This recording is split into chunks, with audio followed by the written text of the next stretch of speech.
Oi, oi, já te vejo. Bom, boa tarde pessoal, né? Boa tarde William, Otávio que estava aí com vocês já, né? Oi, É, oi, já te eu... vejo. Estão me ouvindo? Tô te Estão me ouvindo. ouvindo? Tá com um pouquinho de Ótimo, eco aí. então, sim. Bom, boa tarde a todo mundo, né? Sejam super bem-vindos. A gente está experimentando diferentes formatos nesse período de quarentena, enfim, né?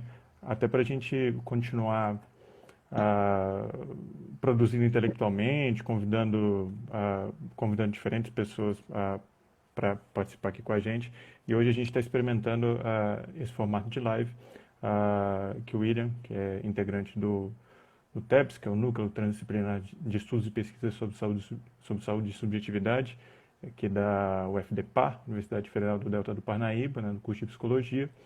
E hoje a gente tem um convidado muito querido, tem estado com a gente nos grupos de estudo também, né? Que é o Otávio. O Otávio, acho que ele vai se apresentar melhor, né? Mas o Otávio é pesquisador de prevenção em HIV do programa de pós-graduação em Sociologia da UFPR. E a gente convidou o Otávio para a gente bater um papo sobre direitos sexuais e a prevenção ao HIV, que é o tema, que é o objeto de pesquisa dele, né?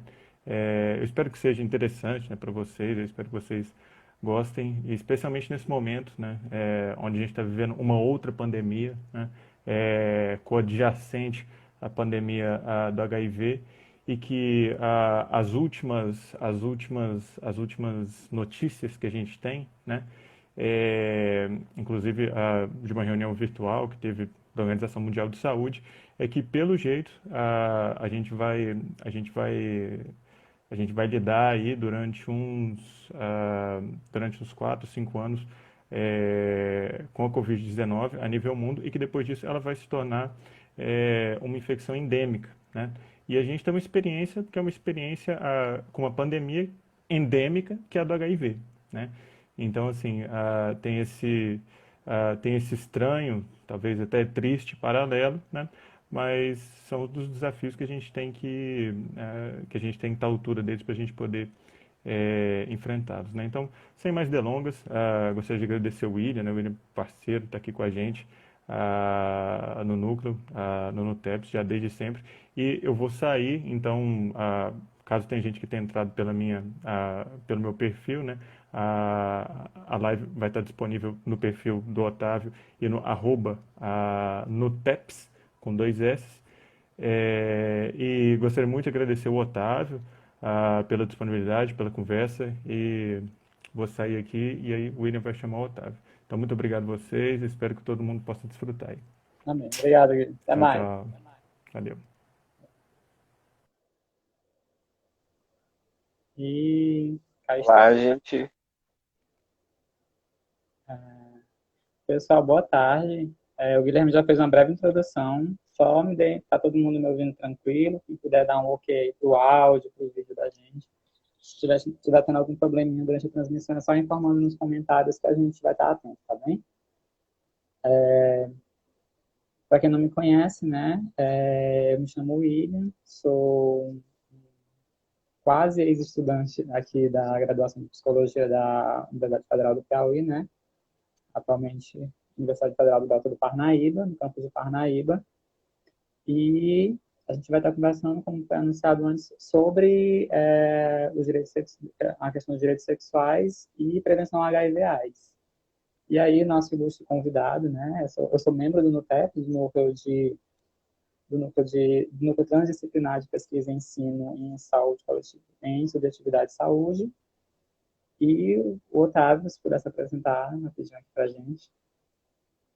Olá, gente. Boa tarde a todo mundo que está assistindo. Boa tarde ao Gui, ao William. Obrigado, muito obrigado pelo convite, né, do Núcleo. Foi um prazer.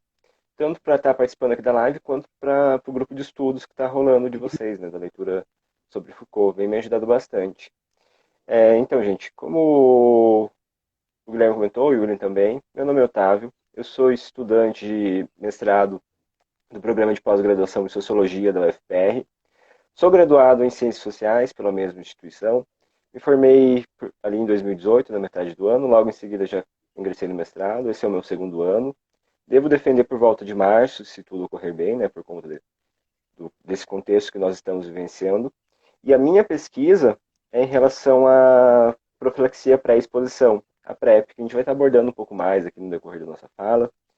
Eu tenho experiência tanto academicamente, como pesquisador, quanto profissional na área do HIV, porque eu trabalhei como educador social no Grupo Dignidade, já vai fazer cerca de 2 anos.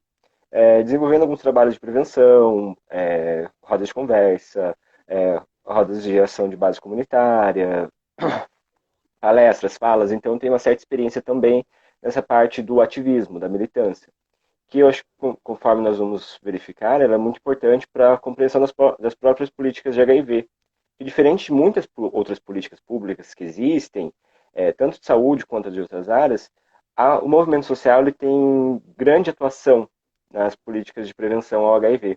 Isso desde o início, tanto das pessoas vivendo com HIV, quanto do movimento feminista, movimento negro e o homossexual, o movimento LGBT. Então é isso, gente. Qualquer dúvida que vocês tiverem, vocês podem ir comentando, que eu vou estar acompanhando os comentários aí. É um prazer estar aqui com vocês, gente. Tá, tá bem. Aí, pessoal, a gente vai estar fazendo uma breve introdução sobre algumas questões voltadas para o foco da discussão, né? E aí também fazer esse levantamento histórico rápido para a gente poder chegar nessas nomenclaturas, nessas questões, e também para a gente estar pensando um paralelo com esse momento atual que a gente está vivendo, né?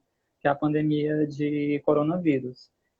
Que em algumas questões a gente pode estar tensionando esse paralelo, pode estar buscando semelhanças com o que aconteceu nas respostas dos governos, dos estados, da Organização Mundial da Saúde à pandemia de HIV/AIDS. E aí, uma coisa que eu estava conversando com o Otávio um pouquinho antes daqui da gente começar a live, que era sobre a questão de que tem coisas que a gente já falou a exaustão, que a gente tenta buscar conversar sobre isso, e a gente tem aquela sensação de que já se sabe sobre aquilo, que já se tomou consciência do como o correto de se expressar, o correto de se falar em relação a essas questões. Porque a gente sabe que é um processo histórico de muito preconceito, um processo histórico de muitos estigmas, de muitas histórias assim inventivas, muitas falácias em torno do que diz respeito ao HIV/AIDS e as pessoas que hoje em dia ainda vivem com o HIV/AIDS, né? E aí uma coisa que surge no começo da pandemia, lá no começo dos anos, final dos anos 70, começo dos anos 80, aliás, desculpa, final dos anos 70, começo dos anos 80, é a questão de a gente pensar que a pessoa que adquire o HIV, que adquiriu o vírus naquela época, ela adquiria simplesmente por ter um comportamento de risco, porque ela se expunha ao risco, ela se colocava nessa posição de risco e como consequência, né, e a gente vai pensar um pouquinho sobre as ideias morais que giraram em torno dessas questões, que a consequência é também um castigo divino, a consequência também uma forma de você pagar pelos seus pecados. Ela adquiriu o vírus do HIV, desenvolvia a síndrome da AIDS, né? Aí, por alguma doença oportunista, ela acabava vir a óbito. E aí a gente sabe que tivemos um número muito grande de perdas de pessoas que vieram a óbito em decorrência da época da epidemia. Demorou um pouco, mas a gente conseguiu evoluir a questão, conseguiu evoluir o discurso. Ele evoluiu, antes de tudo, para grupos de risco, que é uma nomenclatura que a gente evita hoje em dia, para que a gente conseguisse finalmente compreender que a questão da pessoa adquirir o HIV/AIDS não está relacionada diretamente ou a um comportamento individual dela, ou ela está dentro de um grupo que se expunha a um risco, um grupo que estava exposto ao risco do HIV/AIDS. E aqui a gente está discutindo questões epidemiológicas, sabe? Questões que vão partir desse lugar de fala, desse lugar de poder que a medicina ocupava e ocupa ainda hoje, que vão chegar no meio social e que vão gerar uma série de estigmas, uma série de questões, uma série de problemas, até mesmo no enfrentamento à epidemia e ao vírus. E aí a gente vê o problema das fake news envolvendo a questão de um vírus, né? Porque quanto menos a gente encara com responsabilidade a, a toda a realidade que circunda a pandemia, mais a gente acaba colocando complicações para o enfrentamento da mesma. A gente vai... E aí eu estou pedindo para vocês também estar fazendo esse paralelo com o que está acontecendo hoje em dia. Quanto menos informação real a gente tem, quanto menos informação, quanto mais informação falsa, quanto mais com fantasias a gente começa a encarar uma questão como é uma pandemia, a nível, uma epidemia a nível global que se torna uma pandemia, mais difícil fica da gente conseguir trabalhar em cima dessa questão e mais difícil fica da gente chegar nas pessoas que estão vulneráveis a essa questão, que estão vulneráveis a adquirir o vírus. E aí a gente chega para poder entender que a questão da pessoa que adquire o vírus do HIV, e a gente entende, e a gente sabe que historicamente essas pessoas, em sua maioria não, desculpa, mas uma parte considerável dessas pessoas foram homens gays, homens que fazem sexo com outros homens, ou pelo menos eram as figuras que estavam em mais evidência midiaticamente na época, que ainda estão até hoje em torno do HIV/AIDS. A gente sabe, sei lá, quando a gente liga a televisão de manhã e aí tem lá uma pessoa fazendo um relato de como é viver com HIV/AIDS, muito provavelmente essa pessoa vai ser um homem gay de 25, 30 anos de idade. E quando a gente começa a trabalhar as questões da vulnerabilidade, a gente começa a avançar melhor na questão, a gente começa a entender que as pessoas que são afetadas pelo vírus não estão sendo afetadas por uma escolha própria, por um discurso, etc. Mas que, de fato, existem fatores que as colocam em vulnerabilidade. Aí vou citar rapidamente alguns desses fatores aqui. Por exemplo, a maioria dos homens, aí vamos falar, aí pronto. Quando a gente chega nessa questão da vulnerabilidade, aí antes de eu chegar a começar a falar sobre esses fatores de vulnerabilidade, é interessante que a gente explique também o que é uma população-chave. Aí dentro da epidemiologia, a gente vai estar trabalhando, e aí a gente trabalha com ciências humanas, ciências sociais, a gente começa a se empoderar desses termos para poder discutir eles, para poder trabalhar as afetações sociais da pandemia, do vírus, etc. Dentro da epidemiologia, a gente começa a falar em populações chaves para o contingenciamento da pandemia de HIV/AIDS. No caso, hoje a gente pode pensar, eu particularmente não tenho nenhum dado, nenhuma referência para tratar agora, mas a gente pode pensar, por exemplo, em populações chaves para contingenciar a epidemia de coronavírus, que eu imagino que seja a população em geral, né? Não acredito, até hoje não vi alguém falar sobre uma população chave para essa epidemia. Quando a gente começa a pensar nessas populações-chave, são justamente as populações que estão mais vulneráveis a adquirir o vírus, a ser atravessado por aquela questão. Aí, no caso da HIV/AIDS, seriam as populações que estavam mais vulneráveis para adquirir o vírus do HIV/AIDS. E aí, em respeito à questão da identidade sexual de cada um, compreendendo que existe uma diferença entre comportamento sexual, enquanto comportamento sexual eu estou falando sobre as interações sexuais, e a diferença entre interações sexuais, identidade sexual, orientação sexual, a gente começa a trabalhar como população-chave para contingenciamento da pandemia de HIV/AIDS, a gente começa a pensar não a populações de homens homossexuais, não a populações de homens gays, ou é mais a população de homens que fazem sexo com outros homens. E aí a gente engloba homens heterossexuais, a gente engloba homens bissexuais, a gente engloba homens pansexuais, homens transexuais, enfim, todo e qualquer sujeito que se identifique enquanto homem. E a gente começa a pensar política pública, a gente começa a pensar política de contingenciamento para a pandemia para essas populações. Aí, homens que fazem sexo com homens ou HSH é uma dessas populações. A gente tem outras populações que foram muito atingidas pela pandemia, como travestis e transexuais, e pessoas que têm uma atuação profissional que trabalham com sexo, e umas outras tantas que a gente pode estar comentando depois sobre elas. Mas falando sobre a população de homens que fazem sexo com homens, o que a gente pode pensar de fator que coloca essa população enquanto uma população vulnerável ao HIV/AIDS?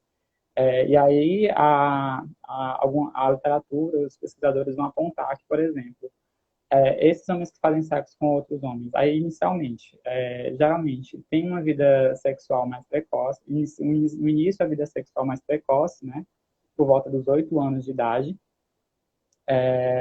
são populações que não são pessoas que não conseguem chegar ao dispositivo de saúde para conversar sobre questões voltadas para a sua saúde, inclusive saúde sexual, como um HSH, como um homem que faz sexo com outros homens, geralmente tem uma certa dificuldade. Isso a gente não está falando simplesmente da UBS, do postinho, a gente está falando de dispositivos especializados também, que trabalham com a questão, que não conseguem, ou por falta de equipamento, falta de tecnologia humana ou material, não consegue se aproximar, discutir a questão do que é ser um homem que faz sexo com outro homem e não se identificar enquanto homossexual, por exemplo.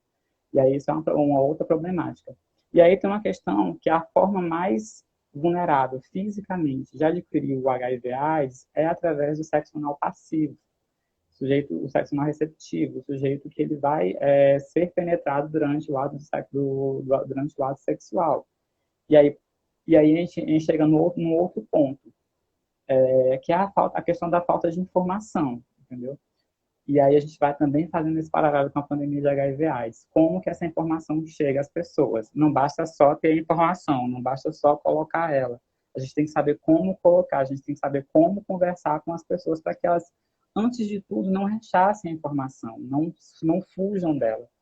E aí uma problemática que eu encontrei dentro das pesquisas que eu fiz, voltada para essa questão dos homens que fazem sexo com outros homens, é que tem essa questão do estigma que foi criado em torno do homem homossexual enquanto um automático portador de ISTs.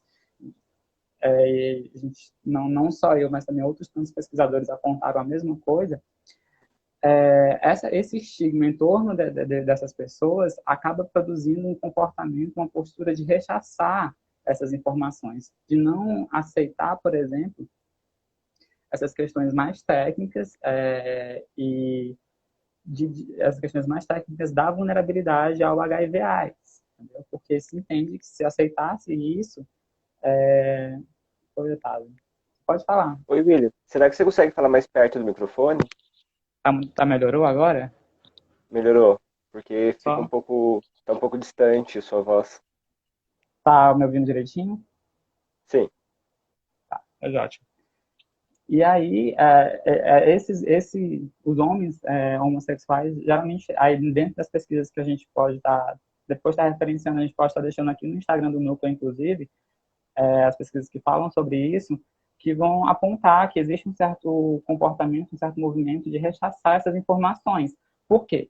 Quando elas chegam para essas pessoas, quando elas chegam para esses grupos, elas não chegam, elas chegam de forma a violentar elas, chegam de forma a castrar essas pessoas, a tentar afastar elas, a quebrar qualquer perspectiva de desejo.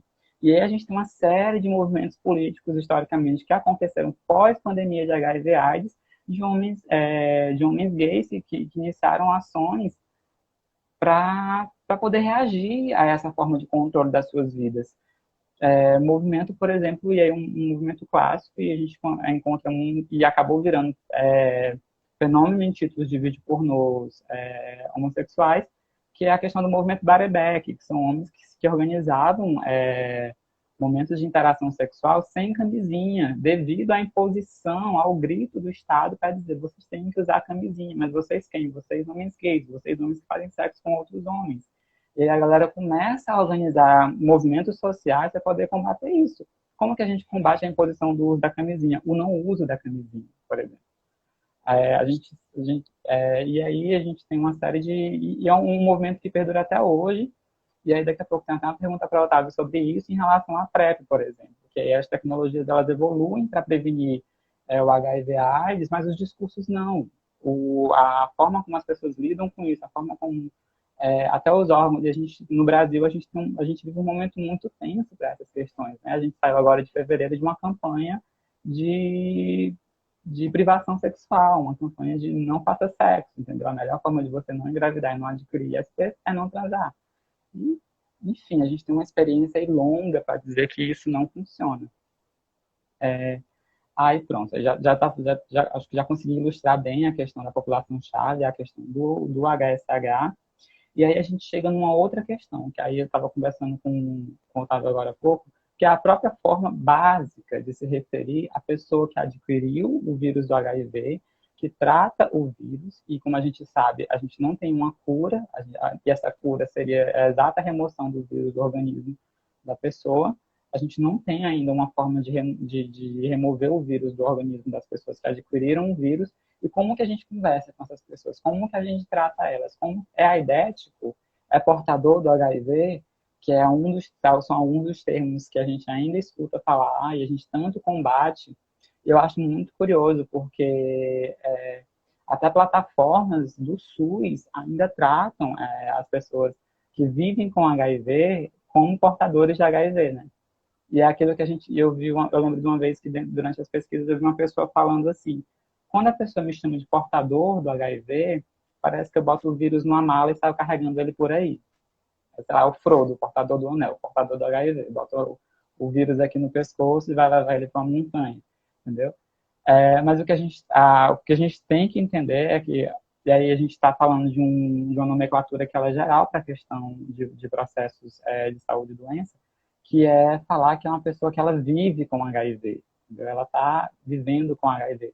E nós, pessoas que fomos afetadas de alguma forma pelo vírus, mas que não temos o vírus no nosso organismo, pessoas que trabalham com o vírus, pessoas que atravessam, como por exemplo a população de homens que fazem sexo com homens, principalmente os homens homossexuais, a gente pode ser considerado como pessoas que convivem com o HIV, porque ele está ali à nossa sombra, ele está ali perto da gente, ele está espreitando a gente. E eu acho que também, aí para chegar no que o Otávio vai falar daqui a pouco, a gente vai falar sobre as respostas do Estado, né? Principalmente a resposta do Estado brasileiro para a questão da epidemia de HIV/AIDS. E aí a gente tem que colocar, antes de tudo, que uma questão muito importante foi o momento em que isso se passou aqui no Brasil, o que estava acontecendo no Brasil na época dessa epidemia. E aí a gente tem a reforma sanitária, ali no final dos anos 70, começo dos anos 80, a gente tem a criação do SUS no final dos anos 80, começo dos anos 90, a gente tem a nova Constituição, que é a considerada Constituição Cidadã, que é lá em 1988, a gente tem o fim da ditadura militar, a gente vai ter uma série de eventos políticos que vão estar acontecendo e que vão estar favorecendo a criação de políticas públicas voltadas para o contingenciamento da epidemia de HIV/AIDS, né? E, enfim, a gente sabe que o Brasil ainda permanece como modelo no combate à pandemia, por não só por liberar o medicamento gratuitamente. Acho que o Brasil ainda é um dos melhores países do mundo para a pessoa que vive com HIV/AIDS, porque tem acesso gratuito a todo o tratamento. E quando a gente fala de todo o tratamento, a gente não está falando só do consumo diário de um comprimido ou de 3 comprimidos. Eu não sei, eu não consigo nem saber, eu não tenho nem certeza, mas é uma dúvida que eu ainda tenho, se a gente ainda deve se referir ou não a coquetel. Porque eu lembro que essa questão da nomenclatura coquetel, ela surge porque as pessoas tomavam uma porção de comprimidos. Eu vejo hoje que não é a realidade. Tratamento de primeira linha, eles são 2 comprimidos, né? E muita gente toma um comprimido por dia, que é o 3 em 1. E aí tem essa dispensação gratuita de medicamentos, mas ainda tem uma série de exames, uma verificação, por exemplo, do funcionamento do fígado, dos rins, para ver como o medicamento está afetando, que alguns medicamentos ainda são muito fortes, e que também tudo isso é realizado dentro do Sistema Único de Saúde de forma gratuita. Atendimento com médico infectologista, acompanhamento com médico infectologista e com a equipe do Serviço de Atenção Especializada, que é o SAI. Que aí a gente vai começar a falar sobre a criação dos dispositivos. O SAI, que eu acabei de falar, ele vai ser responsável pelo acompanhamento da pessoa que vive com HIV. E aí a gente tem um outro dispositivo que eu acho muito mais conhecido do que esse, que é o CTA. O CTA, que é o Centro de Testagem e Aconselhamento, ele vai surgir como uma resposta brasileira da política de contingenciamento, de combate ao HIV/AIDS. Ele surge lá no final dos anos 90, ainda com o nome de COAS, e evolui para CTA. E dentro do CTA, e a gente está falando que o CTA ele funciona como um dispositivo de referência dessa questão de saúde sexual, de combate ao HIV/AIDS, etc. E ele vai ser responsável por realizar uma série de ações, tanto publicitárias quanto as testagens ao HIV/AIDS. Hoje, a questão das testagens com teste rápido está mais disseminada nas UBSs, E é o que a gente espera, que a gente consiga descentralizar essas questões e que as pessoas tenham profissionais de referência dentro dos seus territórios que trabalhem com elas. Mas ainda, por exemplo, aqui em Parnaíba, ainda é uma realidade que o pessoal procura principalmente o CTA para realizar a testagem. Com toda dificuldade, a gente percebe que tem um estigma muito grande. O CTA daqui foi pedido que tirasse a placa da porta do CTA, os usuários pediram que tirasse a placa da porta para não identificar enquanto CTA, o que é um problema que a gente vê que as pessoas têm dificuldade de falar, as pessoas têm dificuldade de admitir que estão indo lá fazer testagem e tudo, ou mesmo que estão indo buscar um medicamento para o HIV. É uma questão para a gente estar discutindo isso, para a gente ainda estar discutindo. E aí, dentro do CTA, a gente, quando vai realizar a testagem, antes de realizar a testagem do HIV/AIDS, hepatite B, C e sífilis, a gente vai fazer um pequeno momento de entrevista, de conversa com a pessoa, um momento de acolhimento que a gente vai chamar de aconselhamento em saúde. E esse aconselhamento em saúde ele vai visar, principalmente, antes de qualquer coisa, respeitar a forma como a pessoa vive a sua sexualidade, como a pessoa exerce a sua sexualidade.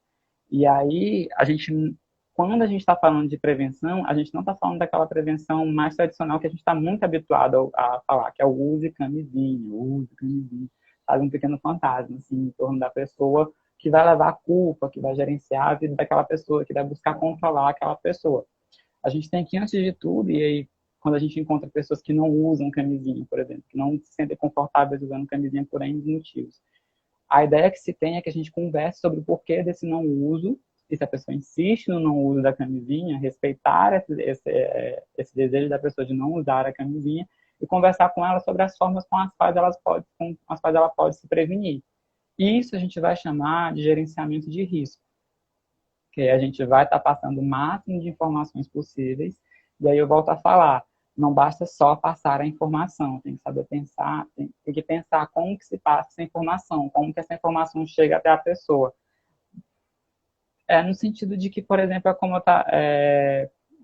geralmente eu lembro quando eu atendi algumas pessoas, a primeira coisa que eu perguntava era isso, a pessoa dizia que não usava camisinha, e aí eu perguntava para ela, se eu disser para você usar camisinha, eu vou estar te falando alguma novidade? A resposta imediata, óbvia, era não. Não vai estar contando, não vai ser nenhuma novidade eu saber que eu preciso usar a camisinha. Então, vamos conversar sobre esse não uso da camisinha. Por que você não usa? É possível você passar a usar? Não é possível? Então, quais as alternativas que você tem? Entendeu? E a gente vai tentar alcançar as pessoas para poder entrar nessa conversa que faça sentido para essas pessoas, que esteja dentro daquilo que a gente vai chamar de território das pessoas, né? Território existencial de cada um. E aí a gente vai começar a fazer uso da discussão de outras tantas tecnologias que podem ser utilizadas. E aí eu acho que é a hora que o Otávio entra para poder falar sobre essa prevenção, sobre como foi a atuação dele lá na experiência que ele teve com o projeto do qual ele participou.